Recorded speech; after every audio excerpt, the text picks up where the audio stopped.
नमस्कार विद्यार्थी मित्रांनो, मी तुषार अरुण तोडकर, विज्ञान शिक्षक चैतन्य विद्यालय निरा नरसिंहपूर. तर आपण काय बघतोय? Topic number 6 composition of matter हा टॉपिक आपण बघतोय. ह्याच्या आधीच्या 5 पार्टमध्ये आपण हा टॉपिक बघितलेला आहे, म्हणजे 5 व्हिडिओमध्ये हा टॉपिक बघितलेला आहे. लास्ट व्हिडिओमध्ये आपण बघितलं होतं की सोल्युशन, सस्पेन्शन आणि कोलॅट म्हणजे काय. आता त्याच्या पुढचा पार्ट ह्या व्हिडिओमध्ये बघूयात. तर काय बघायचं आपल्याला बघायचं बघा, एक ऍक्टिव्हिटी आहे ती आधी बघूयात.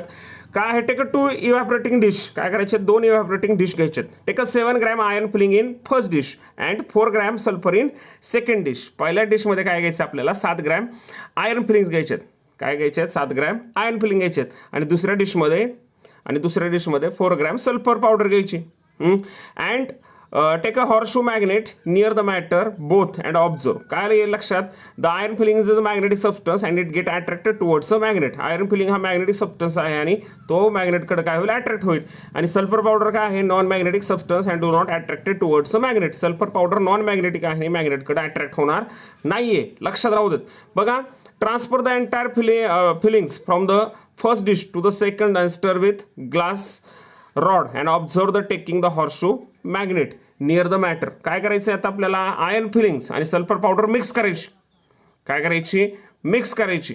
आणि त्याच्यावरून काय करायचं? मॅग्नेट फिरवायचं आपल्याला. काय होईल? Only iron filings attracted towards a magnet. Sulphur powder remain in the dish. Iron filings काय होतील? मॅग्नेट काय अट्रॅक्ट होतील आणि सल्फर पावडर डिशमध्ये तशीच राहील.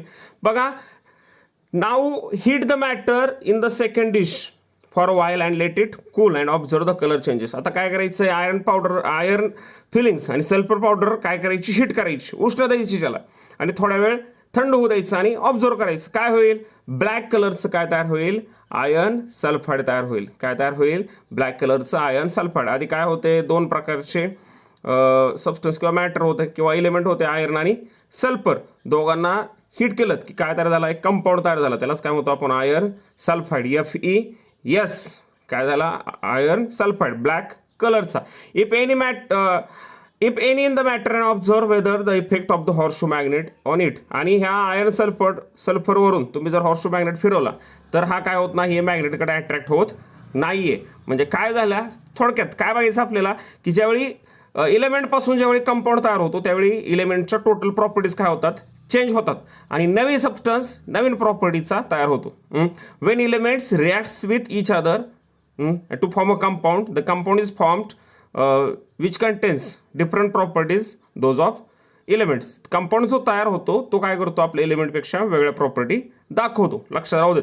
ज्यावेळी इलेमेंटच्या प्रॉपर्टी वेगळ्या आणि कंपाऊंडच्या प्रॉपर्टी वेगळ्या. हे तर एलिमेंटमध्ये किंवा रिॲक्टंटमध्ये काय होतं? आयर्न काय होता? मॅग्नेटिक होता. येतं लक्षात. सल्फर नॉन मॅग्नेटिक होता आणि आयर्न सल्फरचा कलर कोणता होता? येलो होता. आणि ज्यावेळी दोघांना हिट केलं त्यावेळी आयर्न सल्फाईड तयार झालं. हे काय तयार झालं? Non magnetic. म्हणजे मॅग्नेटचा कोणता इफेक्ट इथं होणार नाहीये. आणि ब्लॅक कलरचा काय झाला? सबस्टन्स नवीन तयार झाला. बघा, हेच ऑब्झर्वेशन कुठं लिहायचेत? आपल्या ऑब्झर्वेशन टेबलमध्ये लिहायचेत. काय आहे? Action iron filings and sulphur were mixed in the dish. Colour of matter काय आहे? The substances return their original colour. Substance काय करतात? आपला ओरिजिनल कलर आहे असा ठेवतात. इफेक्ट ऑफ हॉर्सशू मॅग्नेट काय होणार आहे? The iron filings get attracted towards a magnet. आणि सेकंडमध्ये बघा, iron filings and sulphur in the dish were heated together. Iron filings आणि सल्फर काय केलं? डिशमध्ये हिट केलं तर काय होणार? कलर ऑफ मॅटर काय येणार? ब्लॅक येणार. आणि effect of horseshoe magnet, there is no effect of horseshoe magnet on iron sulphide. Iron सल्फाईडवरती हॉर्सशू मॅग्नेटचा कोणता इफेक्ट होत नाहीये. म्हणजे थोडक्यात काय की कंपाऊंड तयार होताना ज्या ओरिजिनल प्रॉपर्टीज असतात इलेमेंटच्या त्या काय होतात? चेंज होत राहतात. हेच बघूयात. बघा, in the above activity on testing the matter obtained by mixture by iron filings and sulfur, the horseshoe magnet, it was found that the resulting mass of a mixture of iron and sulfur are processed. Properties of both the compounds. Some particles were yellow, some particles were yellow. लक्षात राहू देत. ज्यावेळी आपण mixture करतो कशाचं? Sulphur आणि iron फिलिंगचं, त्याच्यावेळी असं लक्षात येतं की प्रत्येकाच्या प्रॉपर्टीज काय राहतात? आहे त्याच राहतात. कलर सुद्धा आहे तोच राहतो. कशाचा? सल्फरचा ब्लॅक कलर आणि आयर्न फिलिंग सल्फर पावडरचा येलो कलर आणि आयर्न फिलिंगचा ब्लॅक कलर आहे असा राहतो. तिथं काहीही चेंज होत नाहीये. तेच आहे बघा. Resulting matter was a mixture of iron and sulphur and possess properties of both the components. Some particles were yellow they were sulphur, some particles were black they were iron. म्हणजे काय, एक dish घेतला, त्याच्यामध्ये आपण iron feelings टाकल्या आणि त्याच्यामध्ये sulphur powder टाकली, तर काय होतं, दोघांच्या प्रॉपर्टीज आहेत त्याच राहतात. म्हणजे काय, त्याच्यामध्ये ब्लॅक कलरचे काय असणार आहेत, आयर्न फिलिंग्स असणार आहेत, येलो कलरचे काय असणार आहेत, सल्फर पावडर असणार आहे. म्हणजे मिक्सचर तयार केला आपण, परंतु त्याच्या ओरिजिनल प्रॉपर्टीज चेंज होणार नाहीत, आहेत त्याच राहणार. लक्षात राहू देत. मिक्सचरमध्ये काय होतात, बघा, when we mix two or more substances together the components of a mixture retain their original properties. Component मिक्सचरचे काय करतात, आपल्या ओरिजिनल प्रॉपर्टी अशा ठेवतात, बदलत नाहीये. बघा, the property of iron particles to get attracted magnets was unchange. आणि दोघांच्या मिक्सचरमधून आपण आयर्न फिलिंग मॅग्नेट फिरवल्यानंतर काय झालं, आयर्न फिलिंग अट्रॅक्ट झाली कुठं, मॅग्नेटकडं. म्हणजे काय झालं, आयर्न फिलिंग आणि सल्फर पावडरचं मिक्सचर केल्यानंतर प्रॉपर्टी चेंज झाल्या नाहीत. आयर्न फिलिंग्स काय राहिला आहे त्याच प्रॉपर्टी त्याने दाखवल्या, तो काय झाला, मॅग्नेटकडे अटॅच झाला. In other words, the components iron and sulphur were in free state in matter. On the contrary, when iron filings and sulphur were heated together and cooled. आणि मिक्सचरमध्ये काय केलं, फक्त त्यांच्या काय केलेत, ते फक्त मिक्स केल्यानंतर दोघांनीही ओरिजिनल प्रॉपर्टी काय केल्या, आपल्या अशा ठेवल्या, ओरिजिनल प्रॉपर्टी चेंज केल्या नाहीत. परंतु जेव्हा आपण त्यांना हिट केलं त्यावेळेस बघूयात. बघा, they were iron particle, the property of iron particles to get attracted magnet unchanged. हे कुठं राहणार आहे, मिक्सचरमध्ये. In other words, the components iron and sulfur were in the free state in the matter. On the contrary, when iron fillings and sulfur were heated together, they cooled and was no effect of magnet and characteristic of yellow color of sulfur also disappeared. काय झालं, ज्यावेळी आपण iron आणि सल्फरला काय केलं, heat केलं, काय दिली आपण, हीट दिली, त्यावेळी आयर्नच्या आणि सल्फरच्या दोघांची प्रॉपर्टी काय झाल्या, चेंज झाल्या. आणि कलर सुद्धा, जो कंपाऊंड तयार झाला कोणता, आयर्न सल्फाइड, ह्याचा कलर सुद्धा चेंज झाला. हा कोणता झाला, ब्लॅक कलरचा काय झाला, नवीन कंपाऊंड झाला. म्हणजे जुना येलो कलर असतो, जुना जो येलो कलर होता, ज्यावेळी आपण हिट करत होतो सल्फर पावडर, त्यावेळेस त्याला येलो कलर होता. परंतु ज्यावेळी आपण त्याला हिट केलं त्यावेळेस काय झालं की त्याचा ओरिजिनल कलर काय झाला, चेंज झाला. लक्षात राहू देत. From this we understand that matter formed in the above activity is different from. बघा, लक्षात राहू देत. ह्याच्यामध्ये काय बघितलं की जो मॅटर तयार होतो तो काय आहे, वेगळा आहे, different from the original components. Original कंपोनंटपेक्षा नवीन तयार होणारा मॅटर कसा आहे, वेगळा आहे. A chemical combination took place between iron and sulphur on heating in the above activity. काय झालं, केमिकल कॉम्बिनेशन झालं, कशामध्ये, आयर्न आणि सल्फरमध्ये काय झालं, केमिकल कॉम्बिनेशन तयार झालं आणि एक नवीन सबस्टन्स झाला, कोणता iron sulphide. The atom of iron and sulphur become joint by chemical bond and forms molecules of new compound. Iron आणि सल्फर काय झाले, जॉईन झाले केमिकल बॉन्डने आणि नवीन मॉलिक्यूल तयार झाला, नवीन कंपाऊंडचा. येते लक्षात. अजून एक एक्झाम्पल बघूयात, आपलं सोपं एक्झाम्पल. बघा, हायड्रोजन अँड वॉटर. आपल्याला तर माहित आहे, hydrogen it self Burns. Hydrogen काय होतं, स्वतः जळतो. तो जर आपला रूम टेम्परेचर आला तर स्वतः पेटतो. Hydrogen itself burn. Oxygen supports burning. Oxygen काय करतो, सपोर्ट करतो बर्निंगला, जळण्याला मदत करतो. सगळ्या ज्या कंबशन रिएक्शन आहेत त्याच्यामध्ये महत्वाचं काय आहे, आपल्याला ऑक्सिजन आहे. बघा, when these two unite together to form water, molecule of water. हे दोन एकत्र येतात आणि काय तयार होतो, वॉटरचा मॉलिक्यूल तयार होतो. आणि हा मॉलिक्यूल काय करतो, it does not burn it self and does not support burning. It extinguish fire. हा हायड्रोजन सारखा स्वतः जळत नाही, ऑक्सिजन सारखा जळण्याला मदतही करत नाही. त्याच्याऐवजी हा काय करतो, लागलेला जो आग आहे तो विझवण्यासाठी, फायर एक्सटिंग्विश म्हणजे आग विझवण्यासाठी उपयोग करतात. म्हणजे थोडक्यात काय, ज्यावेळी इलेमेंट कंबाईन होतात आणि कंपाऊंड तयार होतात, त्यावेळी इलेमेंटच्या आणि कंपाऊंडच्या प्रॉपर्टीज कशा असतात, वेगवेगळ्या असतात. ज्यावेळी इलेमेंटपासून कंपाऊंड तयार होतात त्यावेळी त्यांच्यामध्ये काय होतं, केमिकल बॉन्ड तयार होतात आणि नवीन मॉलिक्यूल तयार होतात. कशाचे, कंपाऊंडचे. बघा, पुढचं पॉईंट बघूयात.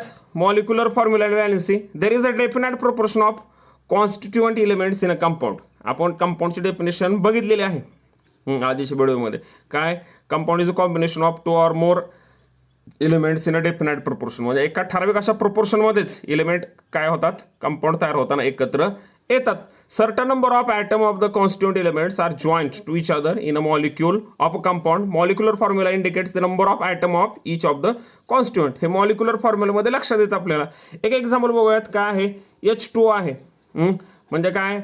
2 ॲटम हायड्रोजनचे आणि 1 ॲटम ऑक्सिजनचा. म्हणजे काय? तुम्ही कुठेही वॉटर घ्या, कुठलंही वॉटर घ्या, कुठल्याही कंट्रीतलं कुठल्याही प्लेसचं वॉटर घ्या, त्याच्यामध्ये त्याचा हा जो मॉलिक्युलर फॉर्म्युला असणार आहे काय H2O ह्याच्यामध्ये असणारे ॲटम आहेत. म्हणजे 2 हायड्रोजन ॲटम आणि 1 ऑक्सिजन ॲटम एकत्र येऊनच काय तयार होणार आहे? वॉटरचा मॉलिक्यूल तयार होणार आहे. येते लक्षात. आणि हा मॉलिक्युलर फॉर्म्युला सेम असणार आहे.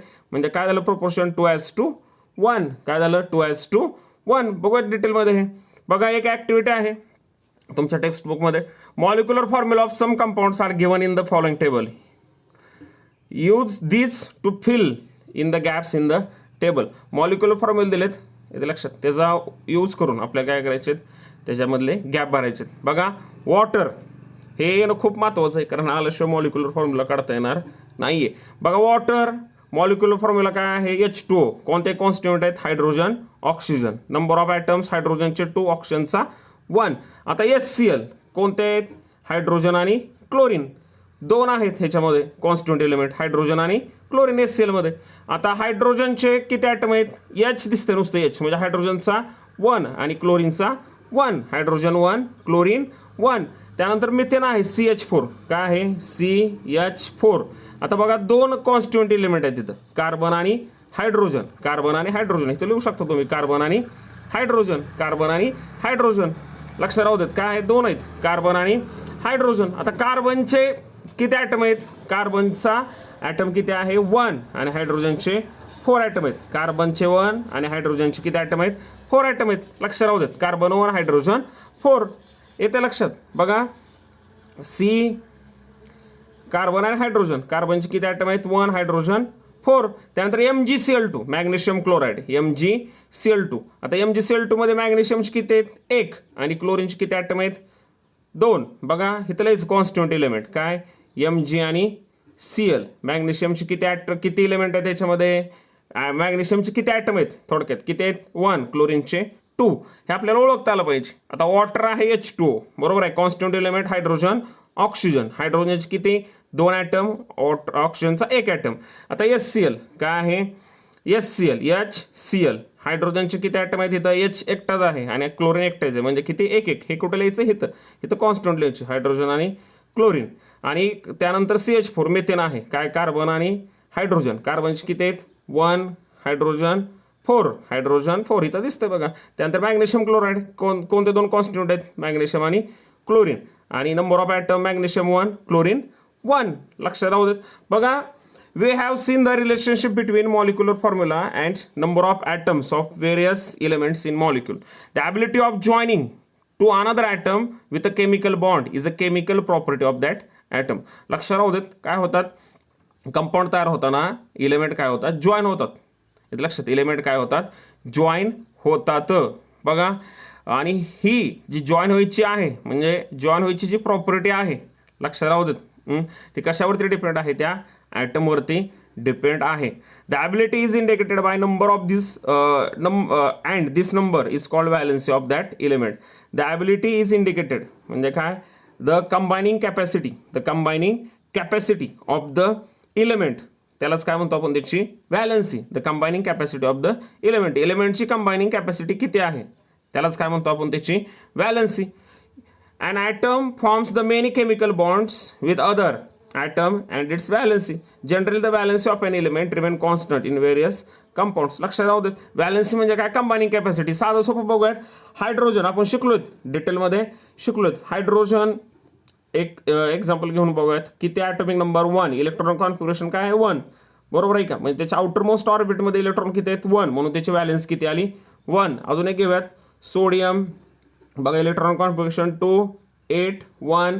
त्याच्या आउटर मोस्ट ऑर्बिटमध्ये किती इलेक्ट्रॉन आहेत? 1. म्हणून त्याची व्हॅलन्स किती आली? 1 आली. क्लोरीन घेऊयात. किती आहे? Atomic number 17. Electron configuration 2, 8, 7. Last ऑर्बिटमध्ये किती आहेत? 7 इलेक्ट्रॉन आहेत. बरोबर आहे का? म्हणजे ऑक्टेट पूर्ण करण्यासाठी किती इलेक्ट्रॉन पाहिजेत? 1च पाहिजे. म्हणजे त्याची व्हॅलन्स किती येणार? 1. लक्षात राहू देत. Every element is try to complete their outer most shell. Octet असेल किंवा डुप्लेट असेल किंवा ऑक्टेट असेल, येते लक्षात. तो पूर्ण करण्याचा प्रयत्न करतो. त्यासाठी तो काय करतो, इलेक्ट्रॉन देतो, घेतो, त्याच्यावरून त्याची काय ठरते, व्हॅलन्सी ठरते. लक्षात राहू देत. म्हणजे थोडक्यात काय valency means combining capacity of the element. बघा मॉलिक्युलर फॉर्म्युले of the various compounds formed by the hydrogen with other elements are given in the following table. From that deduce their valency of the concerned element. काय दिलेत आपल्याला, तो table काय करायचं आहे, पूर्ण करायचं आहे. बघा टेबल बघूयात आपण. बघा molecular formula of a compound, कंपाऊंडचा मॉलिक्युलर फॉर्म्युला दिलेत. कॉन्स्टिट्युएंट एलिमेंट त्याचे लिहायचे आहेत आपल्याला. त्याची व्हॅलन्सी हायड्रोजनची ऑलरेडी दिली, प्रत्येक ठिकाणी एकच आहे ना हायड्रोजनची व्हॅलन्सी. आणि जो एक्स आहे म्हणजे जो हायड्रोजन बरोबर जोडलेला आहे त्याला काय म्हणलेलं आहे, एक्स. आणि बघा number of bonds form by x with hydrogen. Hydrogen x hydrogen बरोबर किती बॉन्ड करतो तो ह्या टेबलमध्ये लिहायचं आहे. आणि एक्सची व्हॅलन्सी आता दिलेत बघा. HCl म्हणजे HCl दिले पहिल्यांदा, दोन कॉन्स्टिट्यूएंट हायड्रोजन आणि क्लोरीन इथे लिहिले. व्हॅलन्सी ऑफ H ती एकच राहणार आहे. त्यानंतर क्लोरीन बघा number of bonds form X by H म्हणजे क्लोरीन हायड्रोजन बरोबर किती बॉन्ड करतोय, एकच करतोय, म्हणून त्याची व्हॅलन्स किती आली, एक आली. H2O आहे म्हणजे हायड्रोजन आणि वॉटर, इथे लक्षात. हायड्रोजन आणि ऑक्सिजन, वॉटरचं मॉलिक्युलर फॉर्म्युला आहे हायड्रोजन आणि वॉटर. हायड्रोजनची व्हॅलन्स 1च राहणार आहे. आणि ऑक्सिजनची व्हॅलन्स किती असणार आहे, एक्स काय करतोय, H बरोबर किती बॉन्ड तयार करतोय, 2 बॉन्ड तयार करतोय, म्हणून 2 आणि त्याची व्हॅलन्सी 2.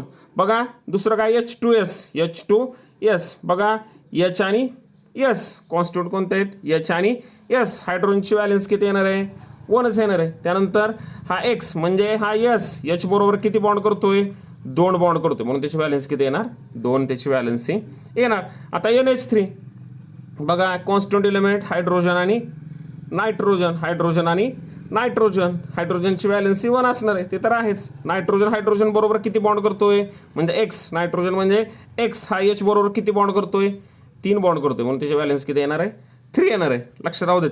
HBr म्हणजे हायड्रोजन ब्रोमाइड, H आणि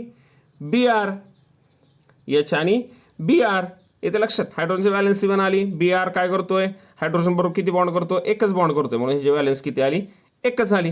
त्यानंतर HI काय असणार आहे, हायड्रोजन आणि आयोडीन. हायड्रोजन आणि आयोडीन हा व्हॅलन्सी हायड्रोजनची किती असणार आहे, 1. आणि हा एक्स H बरोबर किती बॉन्ड करतोय, 1 करतोय, म्हणून हे सुद्धा व्हॅलन्सी किती असणार आहे, 1 असणार आहे. NaH म्हणजे H आणि सोडियम येते लक्षात. हा एक्स हा H बरोबर हायड्रोजनची तर 1च व्हॅलन्स असणार आहे. हा Na हा H बरोबर म्हणजे एक्स हा H बरोबर किती बॉन्ड तयार करतोय, 1, म्हणून व्हॅलन्स किती असणार आहे, 1. त्यानंतर CH4 कोणते कॉन्स्टंट असणार आहेत, हायड्रोजन तर असणारच आहे, त्याच्याबरोबर कार्बन असणार आहे. हायड्रोजनची व्हॅलन्स किती आहे, 1च आहे. त्यानंतर हा एक्स H बरोबर किती बॉन्ड तयार करतोय, 4 बॉन्ड तयार करतोय, आणि म्हणून त्याची व्हॅलन्स किती येणार आहे, 4 येणार आहे. येते लक्षात. म्हणजे आपल्याला साधं थोडक्यात बघायचं तर आपल्याला मॉलिक्युलर फॉर्म्युला एखाद्याचा काढायचा असेल तर आपल्याला त्याची काय माहीत पाहिजे, व्हॅलन्सी माहीत पाहिजे. आणि व्हॅलन्सी माहीत होण्यासाठी आपल्याला त्याची काय पाहिजेत, ॲटोमिक नंबर माहीत पाहिजेत. ॲटोमिक नंबर नंतर त्याचं आपण काय काढू शकतो, इलेक्ट्रॉनिक कॉन्फिगरेशन काढू शकतो. ते मी आधीच्या व्हिडिओमध्ये बघितलेला आहे. तुम्ही तो व्हिडिओ बघून व्हिडिओ व्यवस्थित बघा, तुम्हाला लक्षात येईल इलेक्ट्रॉनिक कॉन्फिगरेशन कसं काढतात आणि व्हॅलन्सी कशी काढतात. व्हॅलन्सी कुठून डिटरमाइन करतात, valency is determine by outermost shell. Outermost शेलमधून त्याची व्हॅलन्सी काढतात. आणि व्हॅलन्सी म्हणजे काय, combining capacity of the element. त्याची कंबायनिंग कॅपॅसिटी किती आहे त्यालाच काय म्हणतात, त्याची व्हॅलन्सी असं म्हणतात. तो व्हिडिओ अवश्य बघा, म्हणजे तुम्हाला लक्षात येईल की व्हॅलन्सी कशी काढतात किंवा इलेक्ट्रॉनिक कॉन्फिगरेशन कसं लिहितात आणि व्हॅलन्सी कशी काढतात. व्हॅलन्सी काढता आल्याशिवाय आपल्याला मॉलिक्युलर फॉर्म्युले लक्षात येणार नाहीत किंवा ते जमणारच नाही आपल्याला. त्यासाठी व्हॅलन्सी काढता येणं, त्याच्या आधी महत्त्वाचं इलेक्ट्रॉनिक कॉन्फिगरेशन काढता येणं खूप खूप महत्त्वाचं आहे. आशा आहे तुम्हाला व्हिडिओ समजला असेल. बघा व्यवस्थित व्हिडिओ बघा, खूप महत्त्वाचे पॉईंट आहेत हे केमिस्ट्रीचे. आणि व्हिडिओ आवडला असेल तर लाईक करा, शेअर करा, सबस्क्राईब करा, तुमच्या मित्राबरोबर पोहोचवा. आणि धन्यवाद. भेटूयात पुढच्या पार्टमध्ये अजून ह्या टॉपिकच्या राहिलेल्या